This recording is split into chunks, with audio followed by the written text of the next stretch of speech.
All right, universe. Why do I keep starting these things at 4:20 in the morning?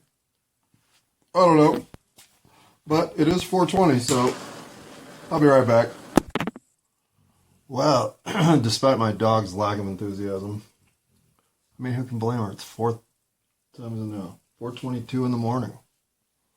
Well, my lack of enthusiasm could probably be fixed, so I'll be right back. Well, okay, since tonight to morning, since whatever time it is, um, the point of today was to discuss. Well, I have a list. My list is, what is my list this time? 11 things that. Okay, I remember now. Right. So often do I say so that I should start sewing. But I won't, because that takes nimble fingers and I don't have those anymore. Which brings me to point number one. Not on my list, just point number one in life. I owe an explanation to, I guess, the more of you that are listening. For whatever reason, in the last couple weeks, all of a sudden a lot more people are listening. Or at least downloading. Hopefully you're not listening. But if you are, well, number one, I smoke a lot of weed. What I'm doing right now is called a dab. You heat up a titanium nail, you put some concentrated marijuana extract on a tool that looks like a dental tool, and then you do this.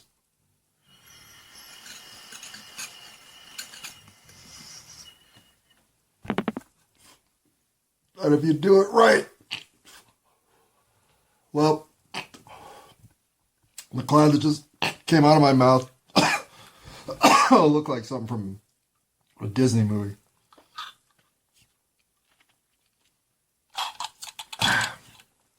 So, I'm not going to do that in real time again, at least for a while. Meaning, not in this episode. I usually pause to do it. But I don't want to hide the fact that I'm high as hell all the time. High as hell? Pause. Okay, unpause. You may be able to hear the very low production value of this entire enterprise if you can hear the high-pitched filling valve of the toilet, which, given that I've switched my bedroom to the room closer to the bathroom, or at least closer to the toilet, and there's no rug in here, I can imagine that the acoustics are funky for reasons that I will solve as I go. Because this operation is as, how can we put this, technically savvy as a Samsung Galaxy S4 with, I think, the onboard MP3 recording app. If not, it's just the number one Google return in Google Play Store for MP3 free recorder. And, well, I mean, I have a cat who's asleep on the bed. I have a dog who's asleep on the floor. And that's it. That's the whole show. And the dog and the cat contribute very little during the actual show. They're huge in pre-production.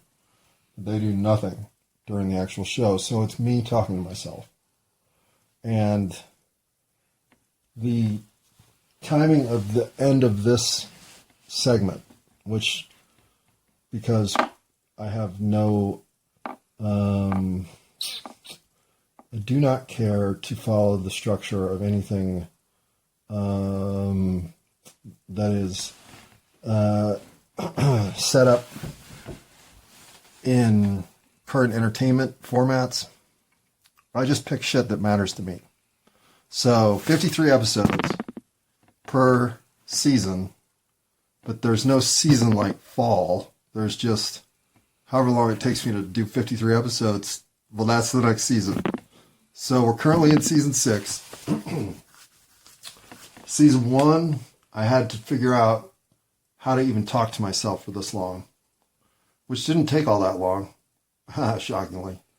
But it's got some quality because I was trying to bring certain concepts to bear initially, having mulled over probably for between 6 and 18 months the possibility of delivering something of this sort. And I did feel the need to put some confessional into the universe, and explain some of my dastardly deeds at times that created thinking that led to versions of myself that were false. I just had a bunch of mental hang-ups from all kinds of sources. So I wander through some of those dense areas at times, in especially episodes 1, 2, and 3. And I'll get back to doing that. But because this needed to happen the way it's going to happen in the next episodes, or next season, whatever, next block of 53, I need those stories to come back at some other point. Just, they're not shelved forever, but they have been covered as much as I want to cover them from a, let's not talk about my childhood now, except in relevant positions against, say, what I'm discussing. But that doesn't mean I won't go back to waxing poetic about what my 9-year-old attempt to repeat my baseball success of my 8-year-old self turned into. But that story on hold until another day. Because for now, well, first thing I have to do is apologize for the mistake of putting the intro blurb that I meant to have at the beginning of the last episode at the end of it. I mean, it's fucking idiotic. It's so idiotic, I can't believe I did it. I mean, I know exactly how I did it because I dumbly named the episodes. Whatever. Let's just say that it's completely my fault. And when I realized I did it, I thought, oh, well, that's pretty easy to fix. And then I thought, well, fuck that. I'm not fixing that because that's so my fault. It was just, it's the kind of thing where it's like if you point a loaded gun at your foot and then you cock it and then you decide to just see if you can feather that trigger just without setting that gun off, well, just a little bit, just to get the rush of not pulling the trigger, just having your finger on the, I mean, if you don't think those kinds of behaviors will lead to shooting your fucking foot, what the fuck are you thinking? So with that kind of idiocy involved in that mistake, I just have to leave it there. And I guess rule number 1 of listening to me is that I swear a lot. Well, I guess I smoke weed, I swear a lot, and I don't edit. Those are 3 deal breakers for a lot of people. Matter of fact, you know what? I should lead every episode with that. First of all, don't listen to this. Why do I say that? Because I don't usually make a point of clarity in a way that I can even tell you something I'm going to drill down and then get there and then have processed it in a way that I can transfer that sequence of knowledge gained to somebody just eavesdropping in on my inanity. No. This is more like, oh, fuck. I don't know. Are you the kind of person who likes to read other people's letters or sneak into people's diaries? Or, I mean, it's not even that interesting though, you know, because at least in a diary, shit, man, you're telling your secrets. And I don't have any. I just tell everything. So sometimes there's something of interest, but a lot of times there isn't. Now, I'm not saying a lot of times there isn't because I don't try to say something interesting. I do. And fuck, the way some people download, I mean, obviously you're finding interest in multiple episodes, but I don't have much I don't have much. I don't have much planning, forethought, or organization in any of what I'm trying to do here, except that there are a couple of topics that I'm keeping tabled for conversations because I think they're much better exchanged than they are diatribed. And I just haven't gotten to those yet. I haven't gotten to a lot of conversations because, one, I still have stuff to say without that transition, but two, because that transition is the point of the next segment, is to become conversational. So it's coming, and it has been, at this point, as planned as anything else in the entire library of work thus far, which means I put about somewhere between 45 minutes and an hour's worth of thought directly thinking about what I want the first run to look like in my head. I haven't written anything down. I haven't even committed to the logistics of what I'm trying to do. But getting close enough that that could happen in a week or 10 days, those things are all on my mind. So what I'm trying to finish this one out with are 9 lists of 9 things that I think I'm right about. And I know I'm teasing the universe with stupid titles to the whole seasons as well as to the episodes. I get that too. But I could be wrong and I could be right.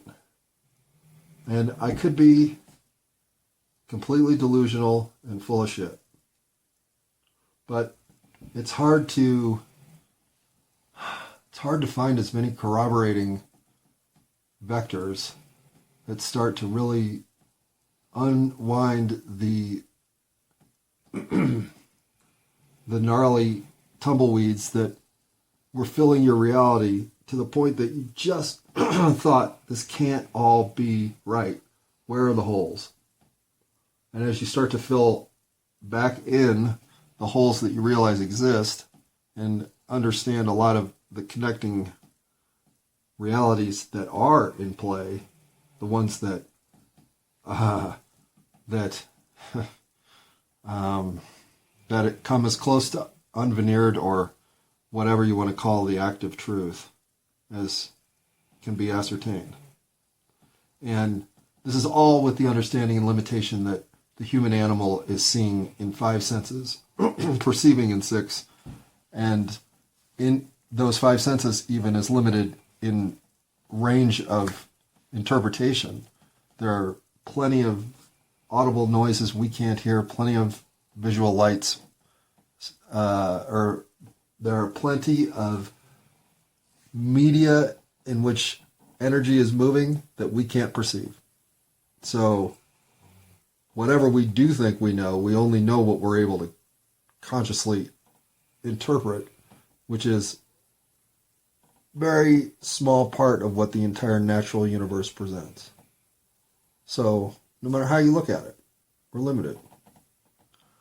And the limits with which we arrive here are agreed upon. We know what we're coming here for. And I say this because when I, as an exploring mental analytical mind of, say, teenage years to 30, I wanted to find something that revealed how continuity of both spirit and curiosity could be delivered in a world filled with greed and self-interest. Because it seemed to me like every time I ventured into the greedy, self-interested schemes, I felt, number one, like I wasn't myself ever. And number two, that I would just get so detached from any purpose that I would let loose with as nefarious a run of advantages you could find. So once I gave up on the system, I just tried to game it as much as possible. And had no qualms about doing it. At least when it came to the corporate American business structure. So, and it's not like I ever did anything hyper illegal. I just would always find ways to either suck off the time clock, because shit, man, you can easily find about 20 to 30 hours a week of time that you can blow off, as long as you're hyper productive with the other 20 to 10. I mean, whatever. The point is, there was never a job that was so involving that I couldn't, within months, work myself into a very relaxed but productive enough version of that job description to then fulfill myself at work with other hobbies or interests or whatever. I mean, the point is, I've never found something so engaging that it engulfed me other than women. Other women in the universe who've come into my life, and I can think of two specifically. A third one comes to mind, but nothing's ever happened, so I don't know that it counts. But there's just opportunities where you know you're with somebody with whom you're so connected. It's almost like you just don't want to make it, you don't want to ruin it by doing it too slow, too fast, too whatever. You know the connection's deep. It's a question of finding a rhythm of exploring that connection to the point that you find a way to get that depth for both of you without anything threatening the connection's unique opportunity to get that deep in the first place. And now that I understand that people like that exist, I had never really put into my mind that I was settling in so many situations, because I was never somebody who could feel confident flying solo. I don't know where the need to be completed by another entity came from, but it overwhelmed me in my, mid-20s to late 20s, somewhere all the way to my 40 to 40-ish, 44, somewhere in there. I mean, by 45, I no longer gave a shit, that's for sure. So let's just call it 20 years from 25 to 45, in which being without somebody was a situation that I couldn't accept for very long. And by very long, I mean months. 3 to 4 months, I'm freaking out that I'm spending so much time by myself. And it wasn't that the time by myself was mentally challenging and I was so bored, or I was, I even had friends and plenty of things to do that were social. It's just, if I didn't have something that I was building toward a bigger and bigger connection, in other words, if I wasn't actually developing in a relationship with somebody, then I was just bouncing around. And literally bouncing around with whoever and whatever came my way. I didn't have any plan or any organization to do anything. I was just waiting for the next thing that was interesting enough to divert me from the otherwise what seemed almost pointless life I was leading.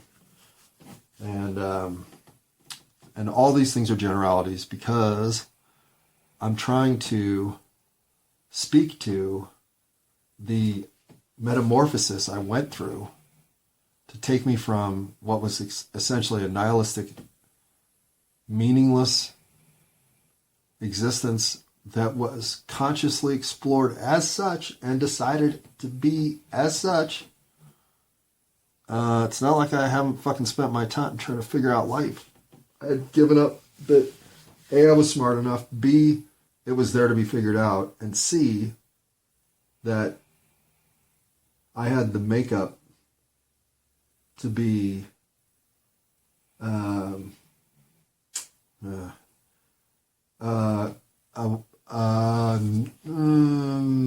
let's go with honorable, because one of the mental hurdles I still don't know how I overcame was at some point in my life, and it was recent, meaning in the last decade, and I'm 53 years old, about to be 54, but somewhere in the last 6 to 10 years, I stopped compulsive lying.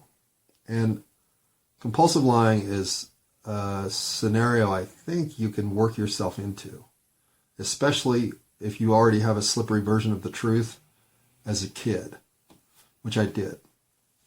And these, I'm going to say 35 years of true insanity, not being able to stop myself from lying, trying to, different techniques even, eventually giving up, figuring, okay, well, you can minimize it by just keeping your mouth shut, which was eventually the one thing that worked the best.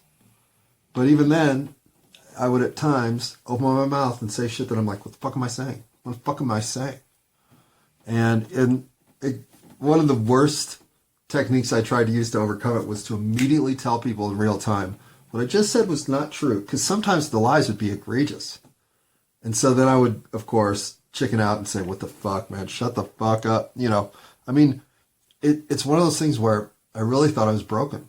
I thought somewhere I just had gotten too loose with the truth to be able to coordinate a life back in living plainly and openly.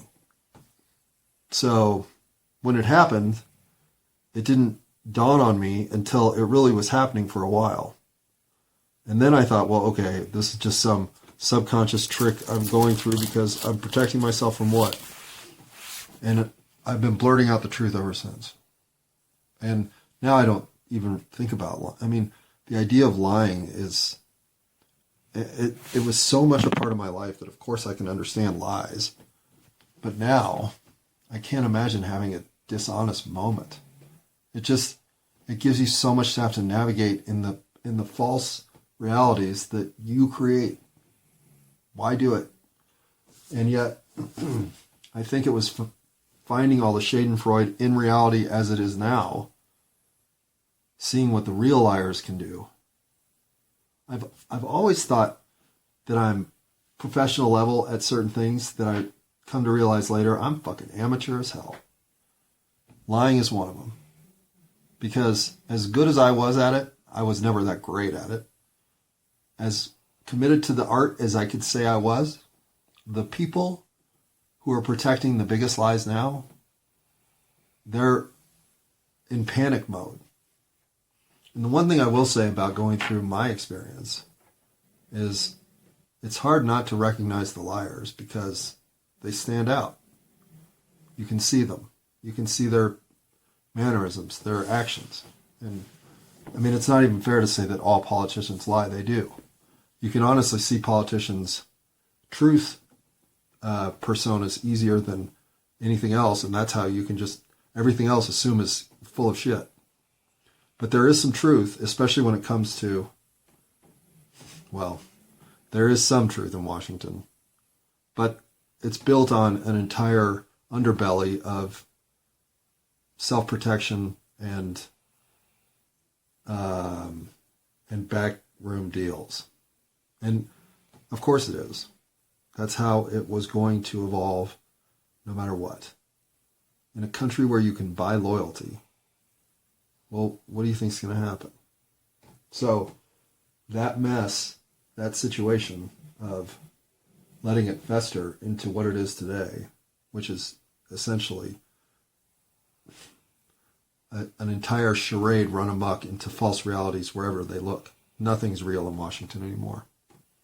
It's all something masquerading as something else because it's the intention of another thing to get it done this way so that no one will know what the true intention was from the get-go, which is being controlled over here by who even knows. And with that much maneuvering behind everything, well, the level of distrust and panic is palpable. You can see it on TV even. I mean, you've seen it in the 21st century growing and growing, but now you see it everywhere. And you even see it with the media. For once, the media is clued in that they've really lost control. They are now just a sounding board for whatever message comes down from above. That's it. And the public knows it. That leaves us with a scenario of a republic of independent citizens who can't get information on which to make decisions for the republic that are good for all of us. And even if we do make a decision like that, and our politicians say they'll go to Washington to support that decision, then they don't. Then we don't hold them accountable. So with this form of government, which is, I guess, somewhere between, I don't know. It seems a little bit like Lord of the Flies meets Idiocracy. It's a cutthroat scenario of literally doing what you have to do to move forward that which you are tied to get done because you're beholden to these cloaked individuals over here, as well as maintaining enough of the spiderweb structure that is currently falling apart. Do your part to make sure that it gets through another goddamn session so that you can get out of this thing retired before the whole thing falls apart. I mean, it's fun to watch from afar, but the idea that it's as if we're watching something we know is going to explode, and people just keep bringing more and more goddamn combustible material to the fire to see if they can make it the biggest explosion of all time. This one, people will talk about forever. Well, every empire, were we an empire? I suppose we were. Militarily, we sure are. That goes through decline, experiences these moments of self-awareness in which you come to see that there was so much you could have done differently that might have helped. Maybe I could have been more involved politically, but I thought politics was for those who needed to be told they were important. It seemed like a game of veneers, a lot like Hollywood. Just people with a need to fill some power void or some stroke me void. I don't even know. But it never appealed to me, and it always looked like the kind of place that if you just let them be as narcissistic as they are, if they don't get too many crazy ideas going at once, well, how much damage can they really do? And does anybody else really want to do that job? No. So it seemed like the kind of thing you just left it alone, hope for the best, and got involved if things started to go so awry that shit hit the fan and there was something really to worry about. But most of the big things had been fixed, it seemed like, until 9/11 came along, right? That was awful. So since 9/11, the idea that the world is a place where justice, liberty, the value of the human individual is gaining ground year by year is false. In my lifetime, the swing of that pendulum has gone from cloaked restriction of that which humankind is here to embrace to outright suppression of that which humankind is here to embrace. In the open, by the leadership of the world, against citizens in every form of assembly you can name. It's a full-on push to decide the future of the human existence. Now, that's a lot of hyperbole, except it's not completely hyperbole. That's what fucking sucks. Right? That's what makes the cat sneeze. A lot. So, I figure one of the things that's happened is we've lost the art of conversation. Look at me, I'm talking to my sleeping dog and my sneezing cat.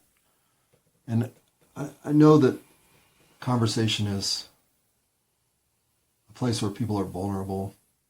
People get uncertain of where they stand. It's an assembly of me versus you, all that bullshit, none of which is true. But in America, I mean, we think like that. Because in America, everything's a goddamn negotiation. Everything's about what can I get out of this? What's in it for me?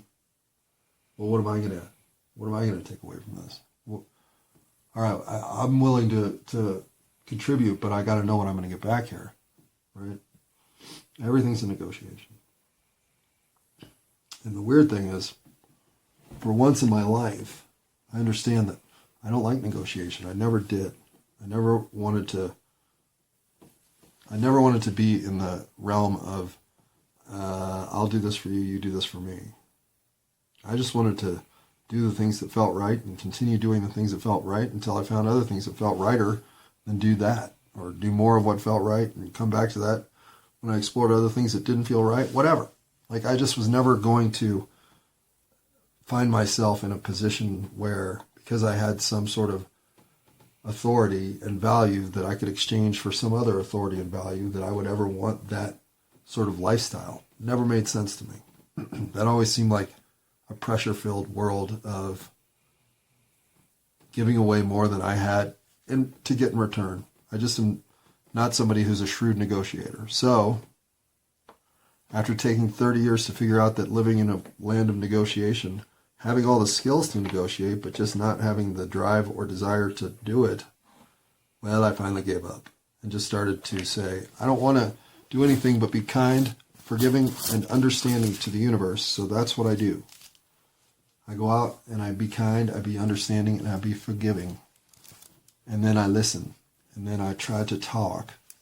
But I listen more than I talk.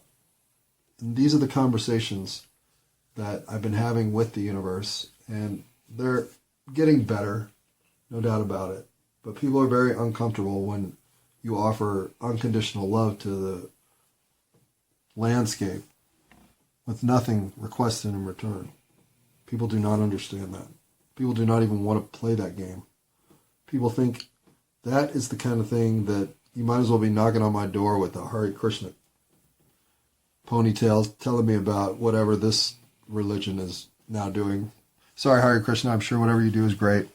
But when you knock on people's doors and try to tell them things about what they should believe, well, those kinds of reactions are the same reactions that you get when you tell people that you're offering unconditional love to the universe. Until you start actually showing that that's true. And then people go through this sort of shock period of, all right, well, I don't understand why you keep doing things for me, and then you don't even remotely care about getting anything in return. Like, no, I don't. I really don't. As a matter of fact, I would more so like to go do something to help somebody else. So I'm glad I could be useful and helpful, but really, what else can I do except move on? I didn't know that this is who I was until about 6 years ago, 5 years ago. And now that I've spent the last 3 or 4 years really embracing this side of myself, well, my life's fucking great. I mean, everything is working out. And everything is truly, for the first time, filled with purpose and destiny. So that's why I'm here. I'm trying to explain all of how I could have moved from nihilism and chaos into purpose and destiny. I didn't want this transition at the end through any of my own pursuit. It happened without me even noticing it until I realized I had changed. And so I'm still in the purpose and destiny verticals trying to reconcile how the fuck I'm even in them. Because I didn't read a book or go to a lecture or find a guru. I didn't do any of that. I just all of a sudden started playing way better tennis, started having way more energy, I was so unsure that I'm more coordinated. Lots of things about me are better in a way that shouldn't happen in your late 40s. I measured myself one day to see if maybe I'd even gotten taller because I was so much more authoritative in my tennis game. I've been through enough physical and mental elevation that I know I am a more effective human being today than I was 5 years ago, or 10 years ago, or certainly 15 years ago. I have more stamina on my bike. I have more than I did when I was 30. And I smoke weed like a chimney. Now, I don't smoke weed, I vaporize it. And I do dab hits, which minimize the actual combustion intake. So I actually do get less in my lungs than I used to. But still, this isn't healthy. This isn't what's supposed to put you on your bicycle for 40 miles a day. So, whatever it is, it's like the fountain of youth. The only thing I will say is that I'm a little forgetful. So while I still have my mental faculties at now 5:04 in the morning.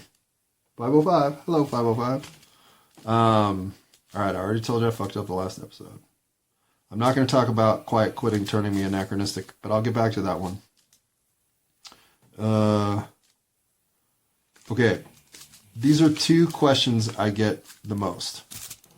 Why am I so hard to get in touch with? And why do I have no Patreon? Well, I don't get that one often, but that's the most insistent one.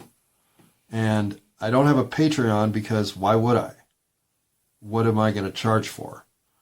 There is, in my opinion, again, there are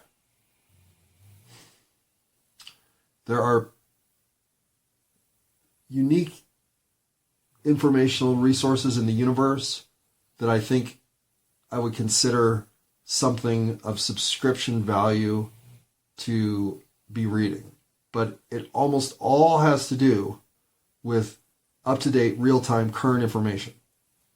Nothing that I speak on is time-sensitive. I try not to be time-sensitive. What's the point? I mean, yeah, I did talk about Will Smith's slap, but at some point, I don't have an arc of now because I'm always figuring shit out that's coming up, going back, overlapping, redirecting.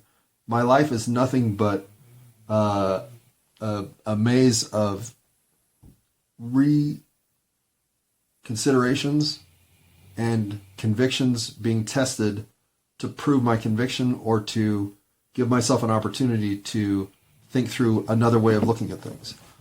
I basically want to spend my life becoming as seasoned and experienced as I can. And I think through everything to the point that I don't feel like I neglect anything that I'm going through. And then I spit it all out in these recorded diatribes of what's on my mind. And then I do it again tomorrow, maybe, or the next day, or maybe next week, or maybe I take a month off, depending on what energy I have and how much personal shit I'm going through. I don't want to get on here and just wax miserable about a breakup. That wouldn't be fun, nor would it be purposeful. Instead, I would wait till I had something composed to say about the experience I was going through emotionally, try to share that, and then move on to the next thing. But it's no more what I want to speak about than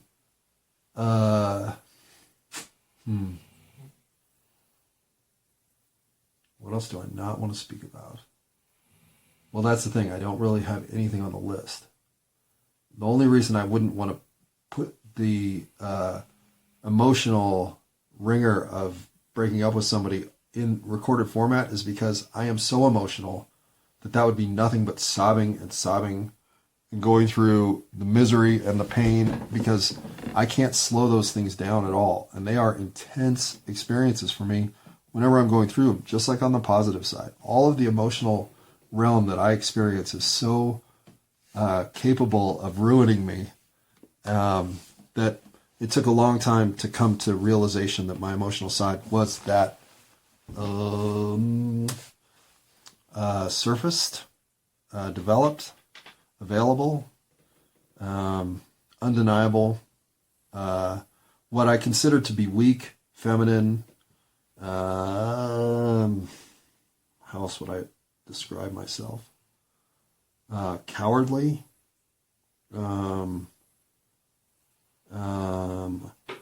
Completely unmoored internally. But emotions were something that I thought if I could just get to the point that I could control them entirely, I could get my fucking life together. Because being an overly emotional man is an extremely odd social funnel to get into. Because you can't help but be socially unacceptable at times, from first dates to chick flick movies that you bawl your way through. And I don't mean bawl that way. I mean with fucking tissue in your hand against your eye because you're crying. To not having the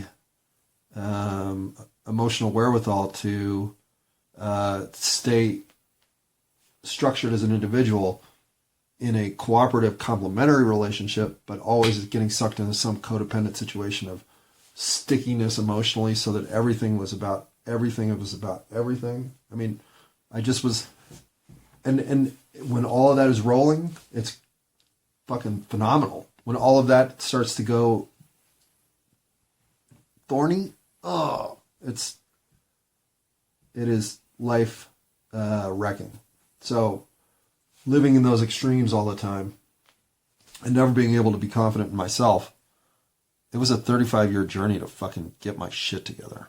And it was an embarrassing one in a lot of ways. So I tell those stories in the initial 100 episodes, as it were.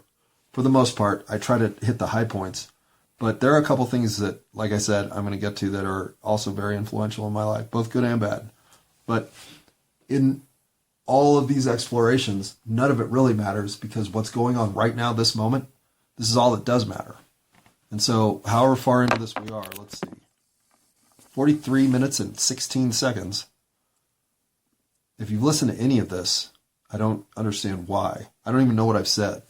But if you're this far into it, I mean, think about 44 minutes of your life that you're giving to this conversation. Is it valuable? I hope. But if it's not, shut it off right now and go do something, anything at all that's active in the universe. Go clean your toilet paper dispenser in your bathroom, or go wipe behind your toaster. Do something that's productive and makes your day a little bit more, hey, I'm glad I did that. I had no idea there were that many crumbs back there. I mean, listening to podcasts, to gurus, to idiots like me, it doesn't add a lot to your life beyond clarifying maybe something that gives you a purpose to go get active. So what I'm saying is, if you've listened to this much of me, you need to shut me off. Go get active. Do something. And if you're listening to this while you're folding laundry, great. That's fine. That's what I try to do. I try to be active while I'm listening to podcasts. Oh my God, where are all the burps coming from? Sorry. So, first thing I would tell you is don't listen. Second thing I would tell you is, if you've listened this far, shut me off. Third thing I would tell you is, even if you're starting to find purpose in this episode, that doesn't mean the next one will have anything to do with what's been spoken about here. I don't have continuity. I have what I hope to be points of interest that'll at least stimulate you to think about something in your own life and go get something done in your own life. I'm not trying to tell you how to live your life. I'm trying to give you rethinks that I went through that may give you an opportunity to rethink something in your own life that may be stuck and get that water flowing again. That's it. So, again, why would I charge for that? There's nothing here of value like, say, what is a podcast I think has a lot of value? There's that brain one that I like, whatever it is. There's one about that's got either brain in the title or mental in the title. It doesn't matter. There are some production value podcasts that are worth putting on a monthly subscription, I'm sure. I can't think of any at the moment, but they're out there. They're out there. So this isn't one of them. And the fact that you would even listen to me is, I mean, if we're being honest, it's a little embarrassing. But not really, because again, I would tell these stories to anybody sitting in my living room. So I figure the conversation I'm having here is as if I was talking to my cousin at the bus station that was crowded, and the woman next to us we knew was eavesdropping because she was following the conversational cues. But who gives a shit? What do you care, right? I don't care. So if you are listening, I just would ask you, is this the best use of your time you can think of? And if it is, well, got a life coach? All right, let's get to my list of things. All right, I was going to do my data points. That's right. All right, so I'm 53 years old. I am unmarried. I have no children, and I am living in Denver, Colorado. I was born in Denver, Colorado, but I left at 18 to go to college on the East Coast. And then I went from the East Coast to the West Coast with some friends from college, where I lived in Portland, Oregon for a while. Then I lived in Seattle for a while. And then I moved back to Denver, Colorado in the year 2000. And I've been here ever since. So that's 23 years now. And that's the nuts and bolts of what I've done with my life. I've had 7 relationships with women that went to the 20th month and then broke up. So that's a little weird.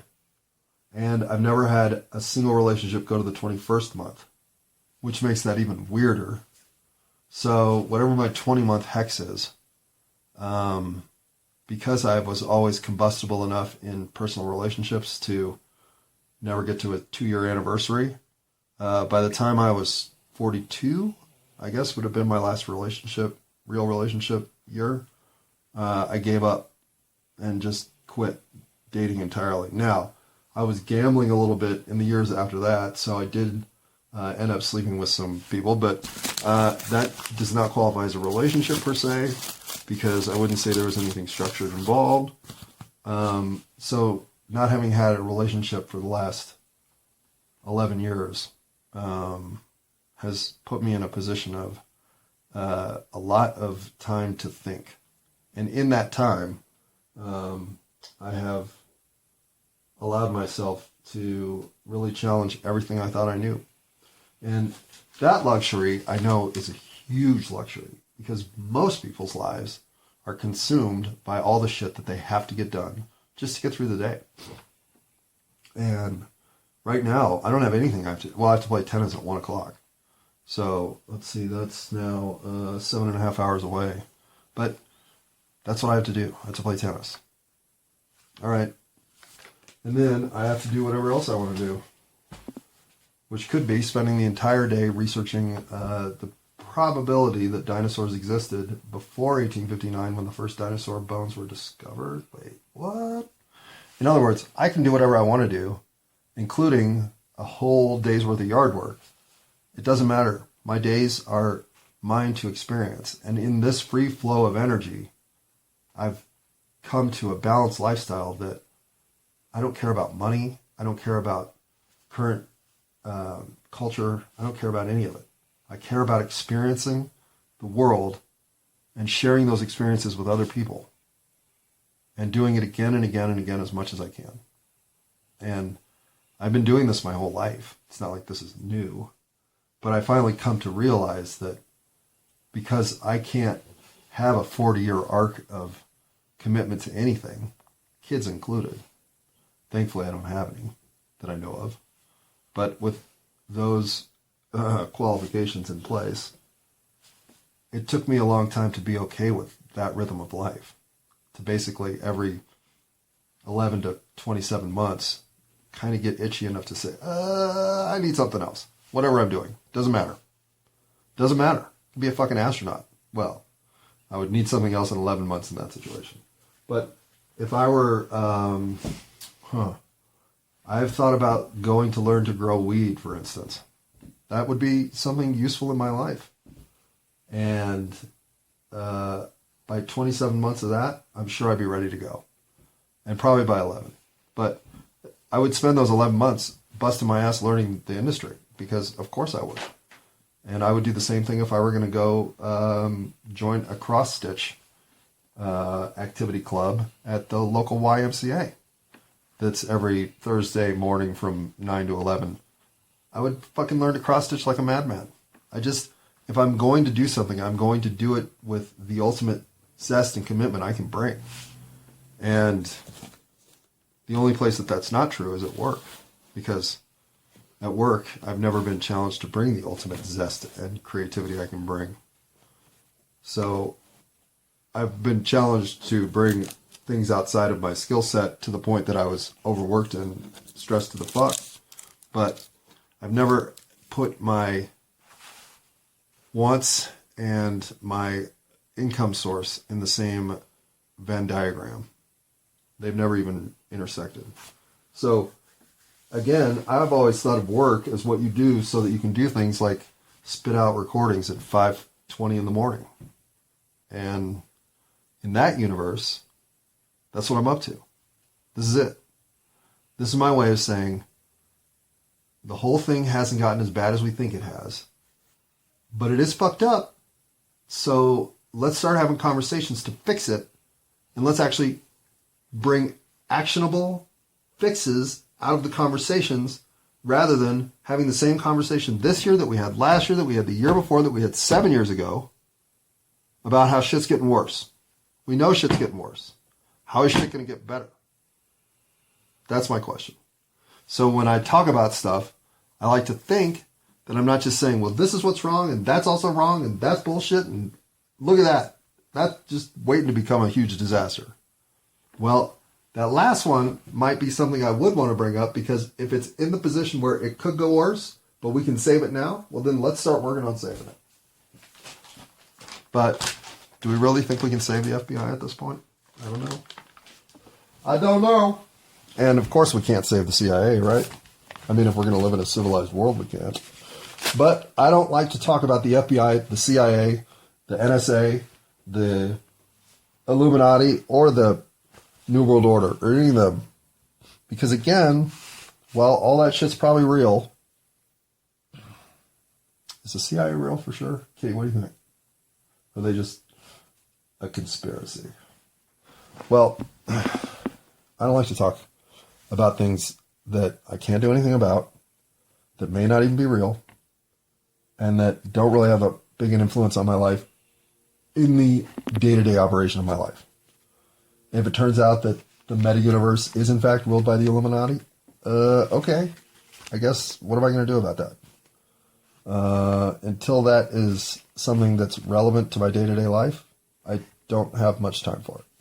So, that's why I like to go through the things in my life that are going right, wrong, and being pursued, so that there's some dose of everything else that you can't do anything about, doesn't matter, so that anybody else who's out there worrying about the shit that they can't do anything about might take a clue to say, oh yeah, I'm spending a lot of time wasting energy on this. I like not to waste my energy on anything. I like to be engaged in what I'm doing, getting something out of it, and then moving on to something else that's giving me the same return. So do these recordings give me a return? Yeah. I listen to them at least once. Well, there is one I haven't re-listened to, or two. But I re-listen to almost all of them. And I re-listen to a few of them a lot. And I re-listen to some blocks of them as background noise now regularly. It's just, there is a cadence of ideas that I go through that keeps my mind engaged enough that I don't have to listen to the tangents that are there without the distraction. So I use this as background clutter for myself all the time. And I knew that was the purpose of what I was trying to do here, because it gives me some perspective on what I'm thinking today to listen to myself and what I was going through 6 months ago, a year ago, whatever. So that's what I use it for. And the idea that there is enough continuity for me because I'm me makes sense. But for anybody else listening, it's a jumbled salad of nonsense. So the disconnects that I haven't solved, I'm working my way through. And that's the part that I feel like maybe I can share enough of connecting dots that even I didn't know I could connect, to help other people find disconnects maybe they were unaware of, and find ways to close loops that they didn't even know were open. I feel like a lot of life is not realizing things that you could be doing to help yourself out. And as I've gained some legitimate sense of helping myself out through actionable items, well, I try to say, this is how it worked. Maybe it'll work for you. But I would never tell you how to live your life. I would never tell you what to think. I would never tell you anything except explore yourself from within, and then take in as much of the environment as you can as your real self, and keep moving through it with that kind of grace. And you can't help but find purpose in the universe. It will find you. So if you put up with my swearing and the fact that this is all about me, and that you'll hear some bodily functions like burps and snoring and whatever else, hopefully it's not me snoring, but sometimes it might be, that I have no inhibitions, that I'll use drugs while we're talking, that my animals are obviously audible. I do not have any kind of studio support or any kind of production value other than hitting record on my Samsung Galaxy S4. And a lot of times you'll hear me cry. I'll even lose my thought and drop points all over the place. And when I do it, well, the irony is I'll even misuse the word irony once in a while. Man, those are the episodes that I only re-listen to once because I'm like, oh, God, how did I make that mistake? Oh, why did I say that? Oh, why did I even talk about that? Why did I bring that up? I didn't even know I said that. I can't tell you how many times I've said that re-listening to myself, but I put everything up because nothing about the mistakes even that I make as I go through this am I embarrassed about. I try to fix the ones that I realize are there. Like the one last episode, I should fix that. I should put the intro in the front. But it's not me to go correct the thing that I should have gotten right in the first place. It proves that the next time I do it, let's hope there isn't a next time, because getting A in front of B is the kind of thing I should be able to do every single time. And when I'm not doing it, it's because I'm either tempting myself by naming something A, or B and B, or N and Y, or X and 3.4, whatever. Being asinine in the moment is something I'm pretty good at. And yet I've reduced those instances to a bare minimum, but I'm still capable of them at times that are just inappropriate. So I haven't figured it all out, but I've figured out enough that I'm happy all the time. I never, ever experience self-doubt anymore. I'm always okay with whatever I'm doing because I'm always myself, and whatever comes, comes. And in doing that, I'm finding a great life, which also includes right now not having a job, having less than $1,000 in my bank account, and what else is going, what other people would think of as sideways. What do you think? Well, that's not good. What else? Oh, and I probably have at least $10,000 worth of housework to do. Well, I mean, that I could do. well, is that really? And that's stupid. Anyway, I'm not living a life of what other things would prescribe as the sense of value that I get out of life. If you look at me from afar, you think I'm a numbskull who can barely tie his own shoes, which is fine. I want you to think that. I don't want to look like I've organized my community in a way that is recognized by the local parade and Lions Club. I mean, it's not like I don't want to help the community. I just don't think we've got the avenues to become as helpful and communal as we need to become. So in my mind, I'm inventing those things as I go. Or at least I'm trying to do them differently enough that I get enough of the right people thinking some of the things that I've noticed that we can become a coalition outside of the structures that seem to have no chance of really changing things. So to me, that starts with changing the things that you can change in your immediate orbit for the better. And that's all I'm trying to do. And if my example shows that that actually is effective, well, maybe it'll spur on somebody else thinking the same thing. That's it. And if it doesn't work, what have I lost? Nothing. Nothing at all. And I've done nothing but help my community along the way through kindness, understanding, and forgiveness. So that's what I'm up to. Now, let me hit pause so I can find the list of things for today that are not shitty about being 53, single, no girlfriend, no job, and what's the other thing? I don't know, something else. But basically, all of those categories would not be the categories that in the first grade you're listing as things in your MASH diagram that you hope to find next to that mansion. Hold on, pause. Whoa, now pause. Okay, maybe I don't have that list. I'm going to look one more place. Hang on. Well, 62 minutes into this, and I'm finally getting around to my point. So I apologize for that. And I haven't listened to the other 62 minutes that precede what I am hopefully going to sequentially correctly order this time as the second half. Second part. Should be short. Well, I don't know about that. But it won't be 62 minutes. And I'm not even sure what I said in those 62 minutes, but there are two things I know I meant to touch on that I didn't. So, the reason that it's hard to get in touch with me is only because you haven't listened to the one episode where I give out my phone number, my email, and my address, and then do it again in the next episode. And I'm not even sure where those episodes are. I think they're around 200 or 210. But I figure if I did it twice, someone could find it. But that's not fair because you have to go through 300 episodes to find those. So I figure now, once per segment, I will just tell you my email address.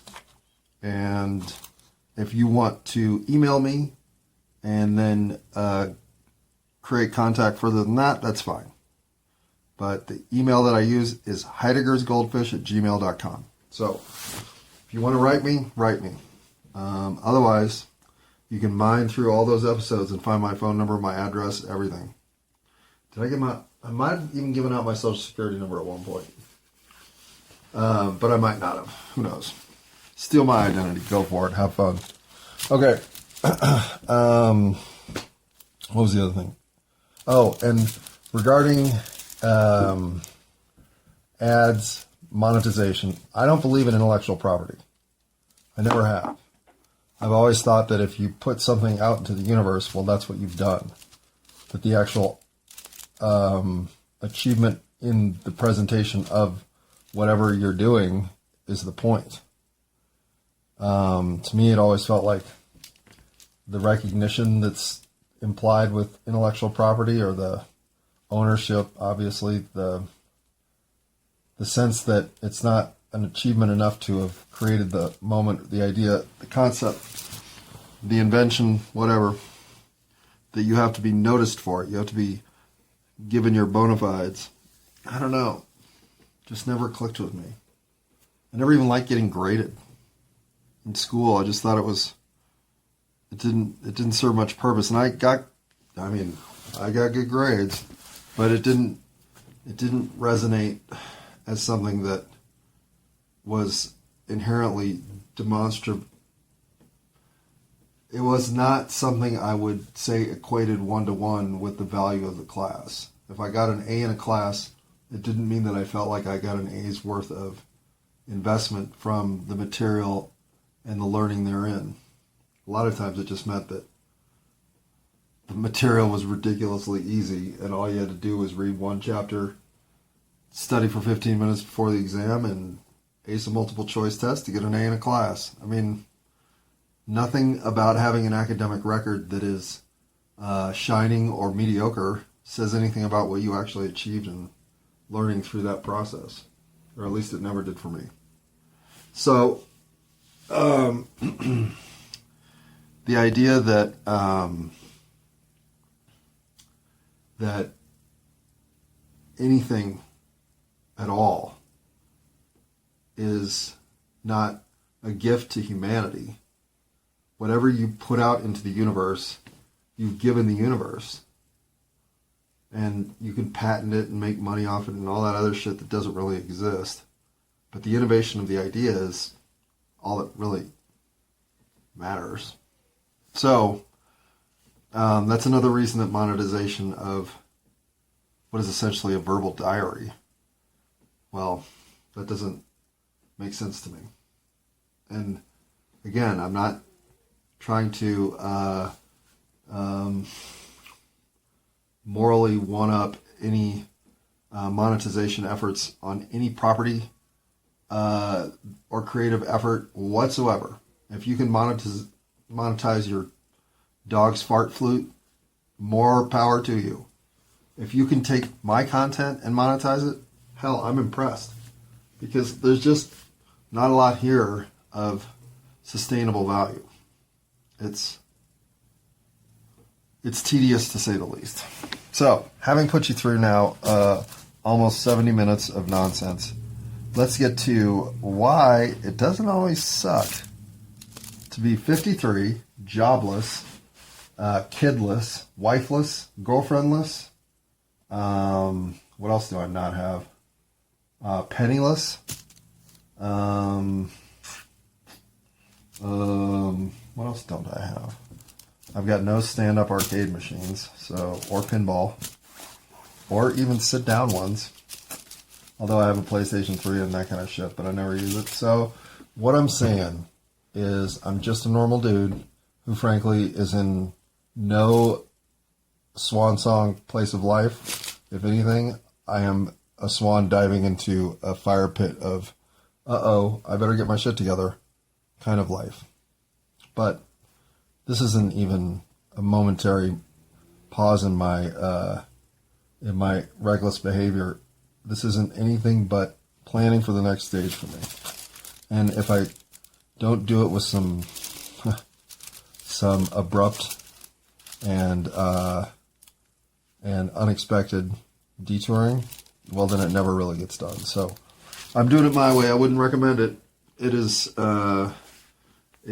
what you can do if you're 53, single, have no attachment to anything in the universe except yourself. So if you get here with me, well, it'll leave you with an overriding thought if you didn't take life seriously enough. But I do take life seriously. It took a long time to get to the point that I realized I was supposed to be here alone.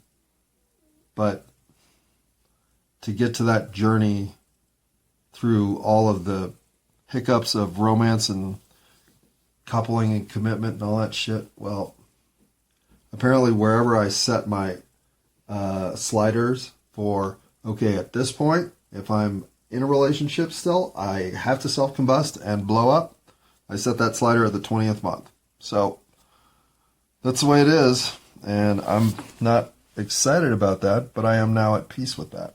So other ways that I don't know if I'm serious enough, obviously money, jobs, but lately friends.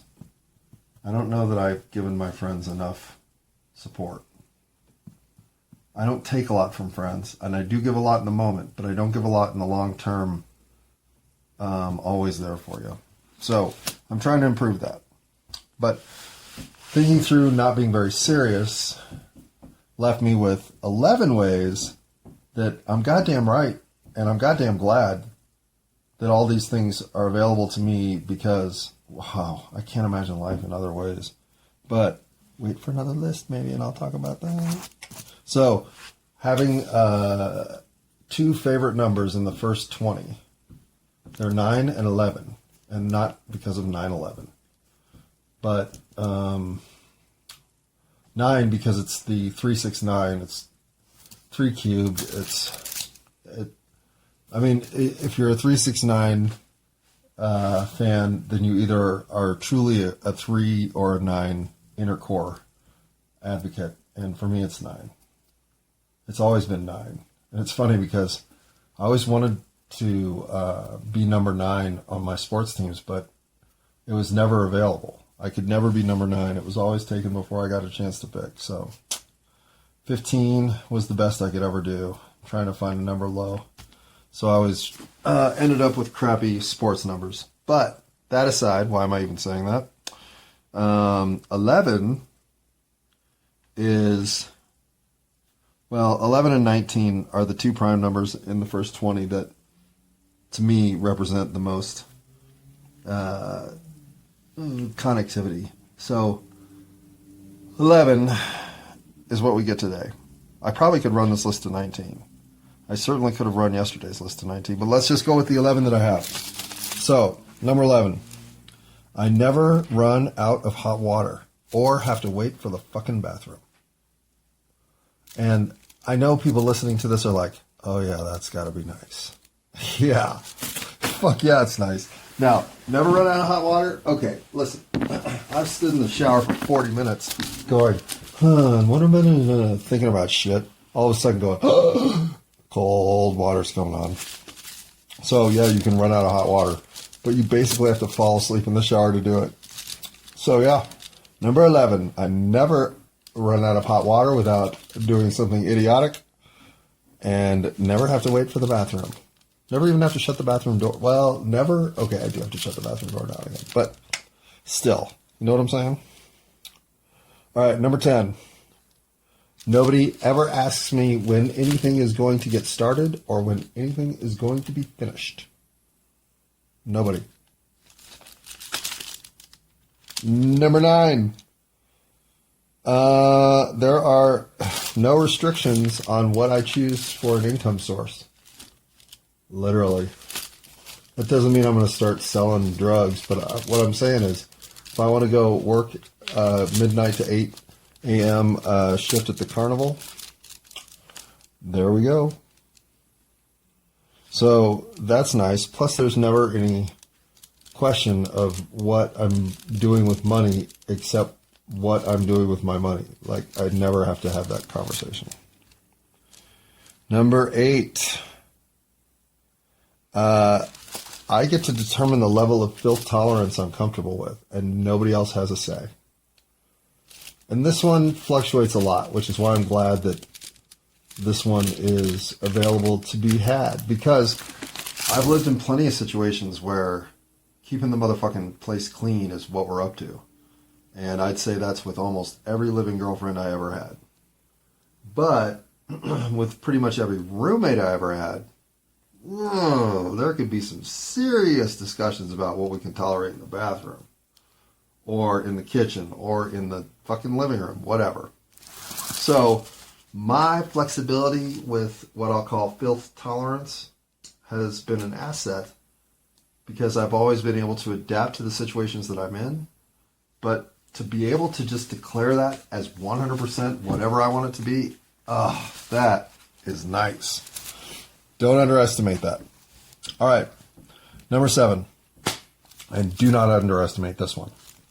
I write, I edit, I rework, I determine, and I completely, at the last minute, change whenever I feel like, the schedule for household chores.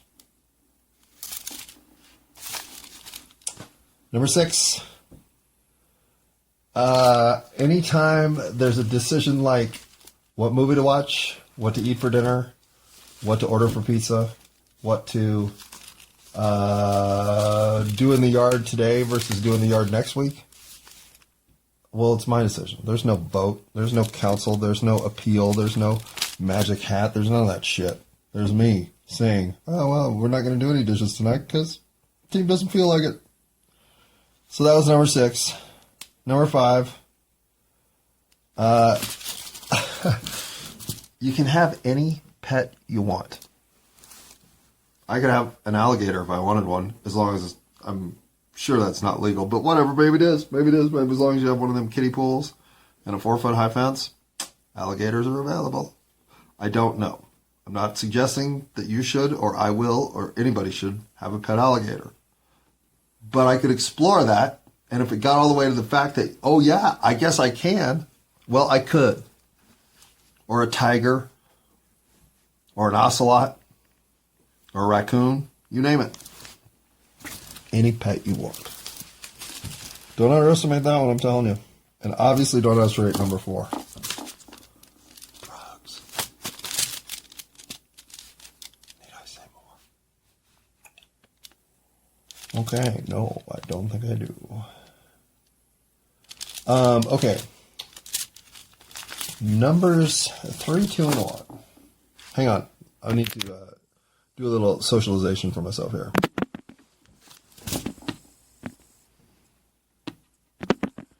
Okay. So, number 3.